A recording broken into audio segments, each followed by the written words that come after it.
समय। हम सब उसके भीतर जीते हैं, लेकिन बहुत कम लोग हैं जो कभी रुक कर उसके बारे में सोचते हैं। हम कहते हैं समय अच्छा चल रहा है, समय खराब चल रहा है, समय बदल जाएगा, लेकिन कभी ये नहीं पूछते समय है क्या। अगर समय एक शक्ति है तो उसका स्वामी कौन है, और अगर समय को भी किसी ने बांध रखा है तो वो कौन है। भारत की प्राचीन परंपरा एक नाम लेती है, बार बार, शांत भाव से, बिना डराए, महाकाल।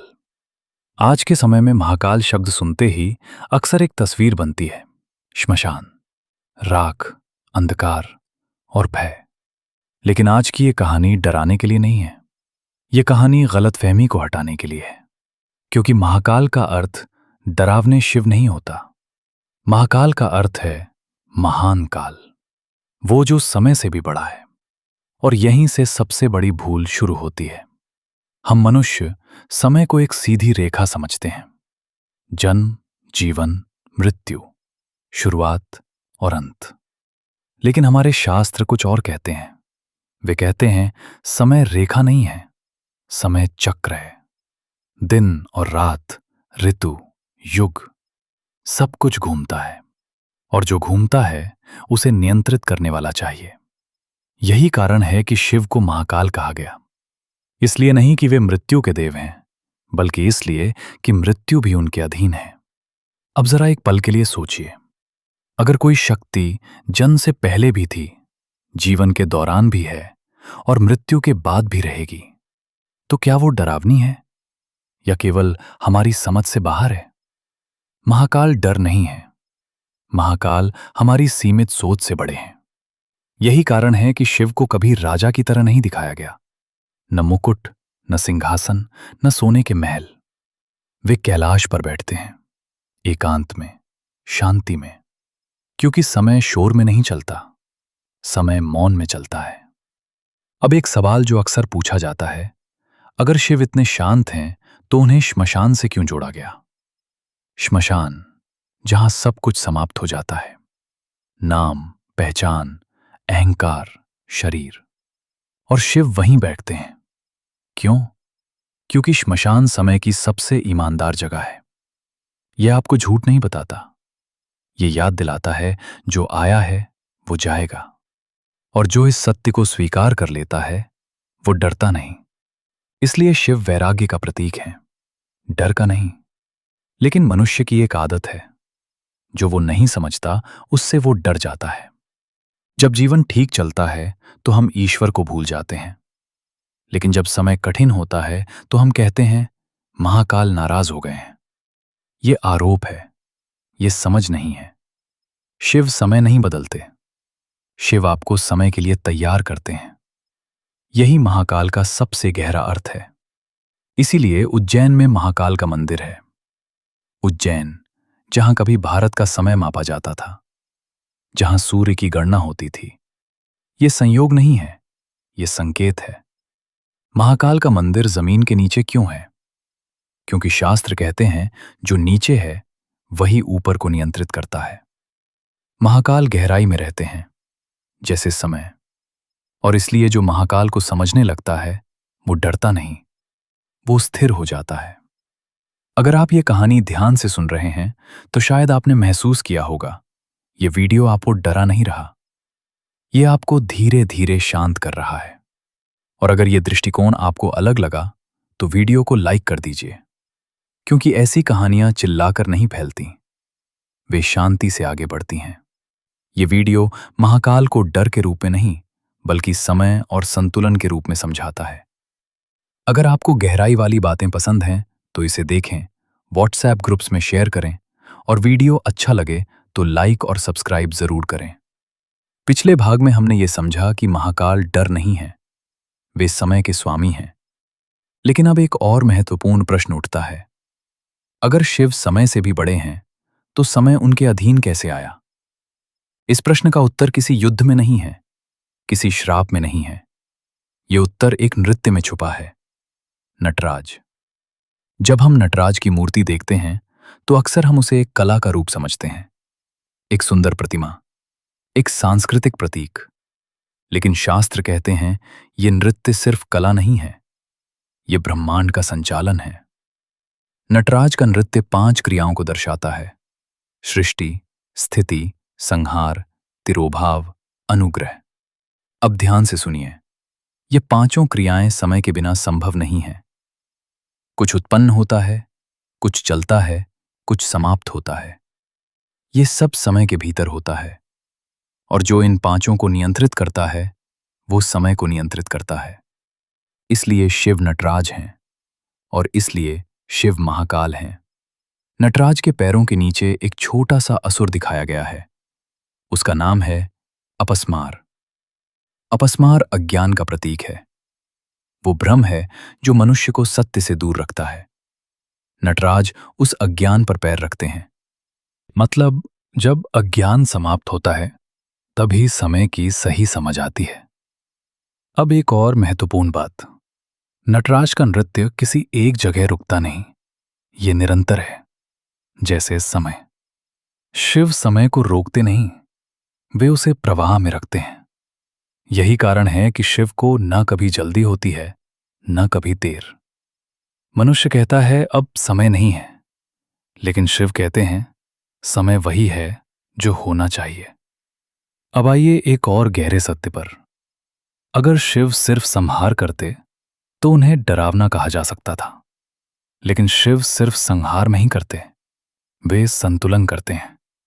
प्रकृति को देखिए, अगर जंगल बहुत घना हो जाए तो आग लगती है, अगर नदी बहुत रुक जाए तो बाढ़ आती है। ये विनाश नहीं है, ये संतुलन है। शिव का संहार भी ऐसा ही है। ये क्रूर नहीं है, ये आवश्यक है। लेकिन मनुष्य जब कुछ खोता है तो उसे विनाश कहता है। यही कारण है कि महाकाल को गलत समझा गया। जब समय कुछ छीनता है तो हम कहते हैं महाकाल ने ले लिया, लेकिन हम ये नहीं पूछते शायद वो जाना ही जरूरी था। अब एक क्षण के लिए अपने जीवन पर ध्यान दीजिए। जो चीजें आपसे चली गईं, क्या वे सच में आपकी थीं या वे केवल एक समय के लिए आपके साथ थीं? यही प्रश्न महाकाल आपसे पूछते हैं। महाकाल आपसे कुछ छीनते नहीं, वे आपको अस्थायी चीजों से मुक्त करते हैं। और यही कारण है कि जो व्यक्ति महाकाल को समझने लगता है उसके जीवन में एक अजीब सी शांति आ जाती है। अब ध्यान दीजिए, शिव कभी भविष्य की चिंता नहीं करते और ना ही अतीत में फंसते हैं, क्योंकि जो समय के स्वामी हैं उन्हें समय से डर नहीं लगता। यही कारण है कि शिव ध्यान में बैठे रहते हैं। ध्यान समय से बाहर होने की अवस्था है। जब मन शांत होता है तो समय धीमा हो जाता है, और जब मन अशांत होता है तो समय भागने लगता है। महाकाल हमें यही सिखाते हैं, समय को ना रोकने की कोशिश करो, ना उससे भागो, उसे समझो। अगर आप यहां तक इस वीडियो के साथ हैं तो शायद आपने ये महसूस किया होगा, ये कहानी आपको डराने के बजाय आपको और स्थिर कर रही है। और अगर ये आपको अपने जीवन के कुछ प्रश्नों के उत्तर दे रही है तो वीडियो को लाइक कर दीजिए, क्योंकि ऐसी बातें भीड़ में नहीं, शांत मन में सुनी जाती हैं। अगले भाग में हम बात करेंगे महाकाल और मृत्यु का संबंध, यमराज और शिव का वास्तविक स्थान, और मृत्यु से डर क्यों अज्ञान का परिणाम है। क्योंकि महाकाल को समझे बिना मृत्यु को समझना संभव नहीं। अब तक हमने ये समझा कि महाकाल डर नहीं है, वे समय हैं, वे संतुलन हैं। लेकिन अब हम उस विषय पर आते हैं जिससे मनुष्य सबसे अधिक डरता है, मृत्यु। मृत्यु एक शब्द जो सुनते ही मन भारी हो जाता है, क्योंकि मनुष्य एक मृत्यु को अंत समझता है। लेकिन शास्त्र कभी भी मृत्यु को अंत नहीं कहते। शास्त्र कहते हैं मृत्यु एक परिवर्तन है, एक अवस्था से दूसरी अवस्था में प्रवेश। और यदि मृत्यु सिर्फ परिवर्तन है तो फिर डर किस बात का? यहां एक बहुत बड़ी गलतफहमी है। अधिकतर लोग मृत्यु को यमराज से जोड़ते हैं और यमराज को डर से। लेकिन सच्चाई ये है, यमराज मृत्यु नहीं है, यमराज न्याय है। यमराज का कार्य है आत्मा को उसके कर्मों के अनुसार अगली यात्रा पर ले जाना। मृत्यु का निर्णय यमराज नहीं लेते, यहां महाकाल का स्थान आता है। महाकाल समय का अंत नहीं है, महाकाल समय की सीमा है। जैसे दिन और रात के बीच संध्या होती है, संध्या न दिन है न रात, उसी तरह मृत्यु भी एक संधि है और उस संधि पर महाकाल विराजमान है। इसलिए कहा जाता है यमराज भी महाकाल के अधीन है। ये किसी डर की कहानी नहीं है, ये व्यवस्था की कहानी है। अब सोचिए, अगर मृत्यु अव्यवस्थित होती, अगर वो बिना नियम के आती, तो ये संसार कभी संतुलित नहीं रह पाता। महाकाल इस संतुलन को बनाए रखते हैं, इसलिए महाकाल को संहारक कहना अधूरा सत्य है। वे संरक्षक भी हैं। अब एक और महत्वपूर्ण बात, मनुष्य मृत्यु से नहीं डरता, मनुष्य अज्ञात से डरता है। क्या होगा उसके बाद? क्या कुछ बचेगा? क्या सब समाप्त हो जाएगा? यही प्रश्न मन को अशांत करते हैं। शिव का ध्यान हमें यही सिखाता है, अज्ञात से डरने के बजाय उसे स्वीकार करो। शिव श्मशान में बैठते हैं। क्यों? क्योंकि श्मशान सत्य का स्थान है। वहां कोई झूठ नहीं चलता, न पद, न धन, न पहचान। और जो व्यक्ति श्मशान के सत्य को समझ लेता है, वो जीवन को और गहराई से जीने लगता है। यही कारण है कि जो लोग महाकाल की भक्ति करते हैं, वे जीवन से भागते नहीं, वे जीवन को और अधिक जिम्मेदारी से जीते हैं, क्योंकि उन्हें यह ज्ञात होता है समय सीमित है और जो सीमित है वो मूल्यवान है। अब जरा अपने जीवन को देखिए। क्या आपने कभी यह महसूस किया है कि जब किसी प्रिय की मृत्यु होती है तो कुछ समय के लिए जीवन ठहर जाता है? वो ठहराव दुख नहीं होता, वो बोध होता है। महाकाल हमें यही बोध देते हैं। वे कहते हैं जो है वो अभी है, इसे पूरी तरह जियो। इसलिए महाकाल की भक्ति मृत्यु की भक्ति नहीं है, ये जीवन की जिम्मेदारी की भक्ति है।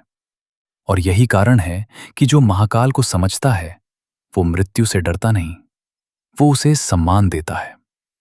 अगर आप यहां तक इस वीडियो के साथ हैं तो शायद आपने महसूस किया होगा, मृत्यु का विचार अब उतना भारी नहीं लग रहा।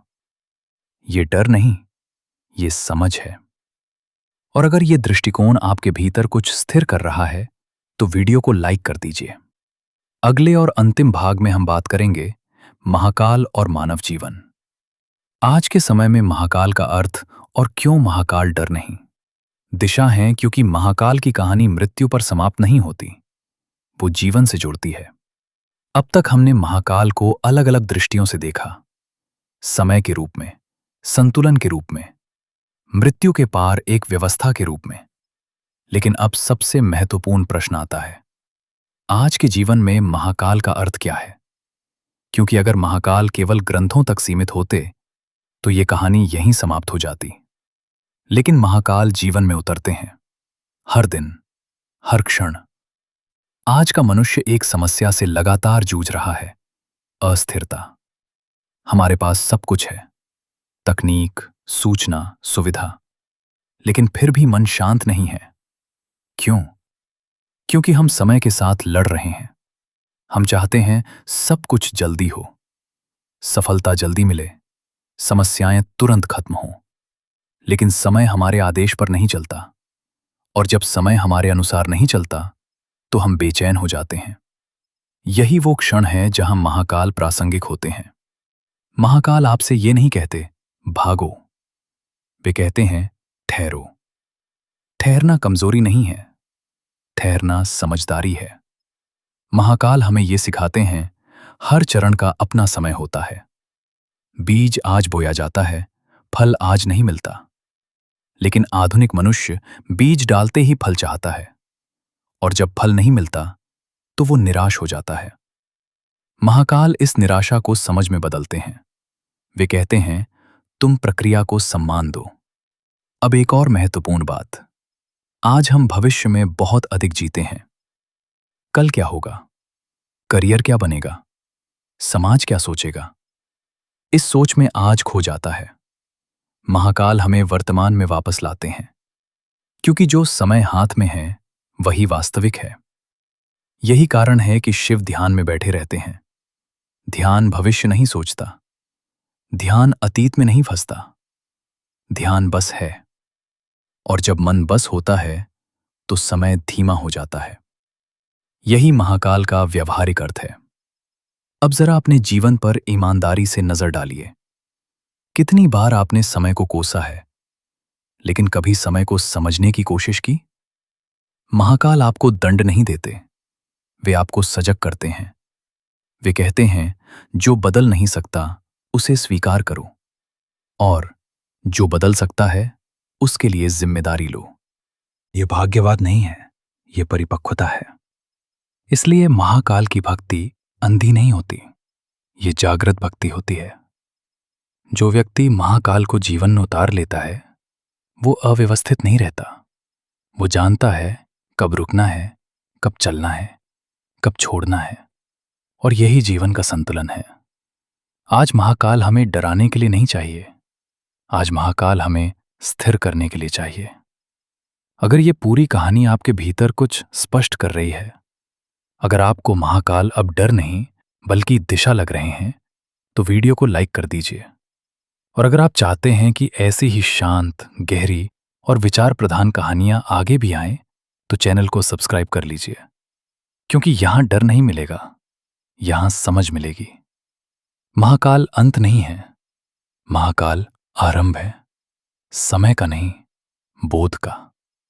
मैं अगले वीडियो में एक नए विषय के साथ आपसे फिर मिलूंगा। तब तक समय से मत लड़िए, उसे समझिए।